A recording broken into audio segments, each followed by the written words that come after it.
You've done the work. You've read the books, watched the videos, you know your attachment style. You've traced the pattern back to childhood. You can name the wound, describe the trigger, explain the behavior in real time while it's happening. And yet, nothing has changed. That's not a personal failure. That's a design flaw in the advice you've been given. If that sentence just hit you somewhere, stay. This one is for you. What most people believe. Here's what the entire self-improvement world is built on. Understand yourself, and you will change. Go to therapy. Identify the pattern. Name the emotion. Trace the root. And once you see it clearly enough, transformation follows. It sounds right. It feels right.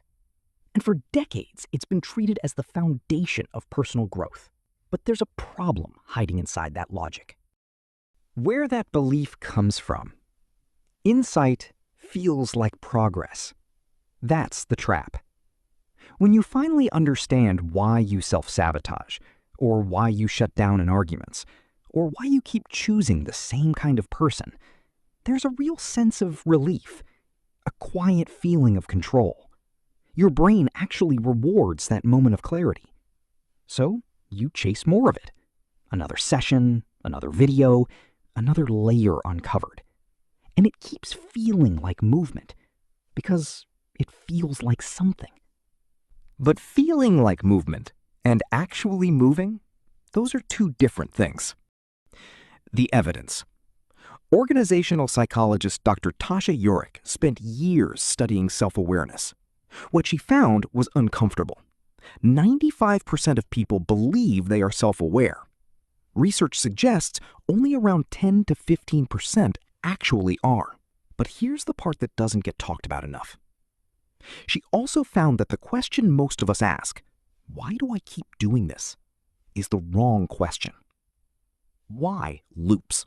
It spirals. It generates stories and justifications and childhood memories.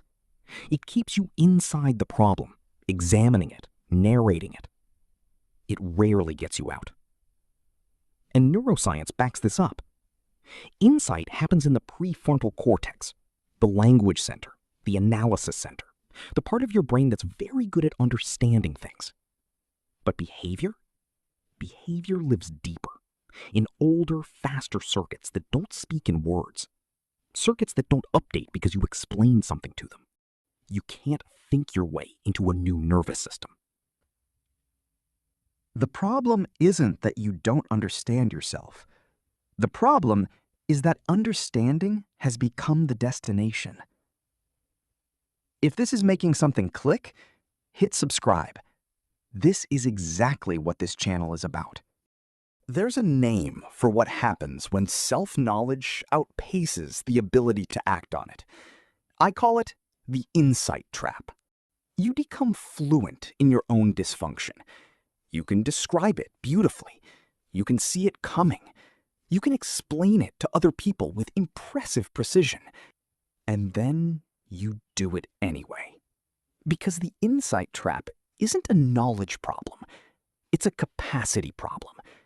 Understanding a pattern and having the emotional capacity to interrupt it, those are two completely different skills.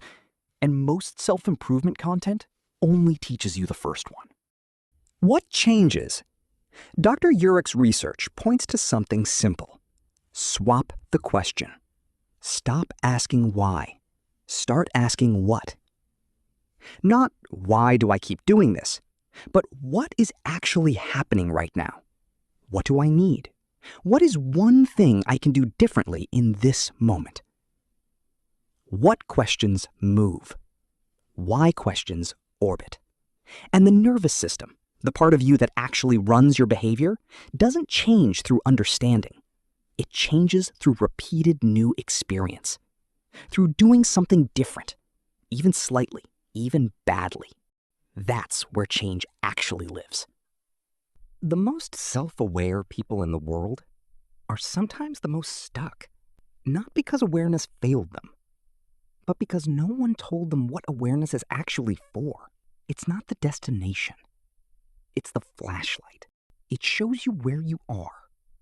It shows you what's in the room. But it doesn't move you forward. You have to do that part yourself. Not with more analysis, but with action.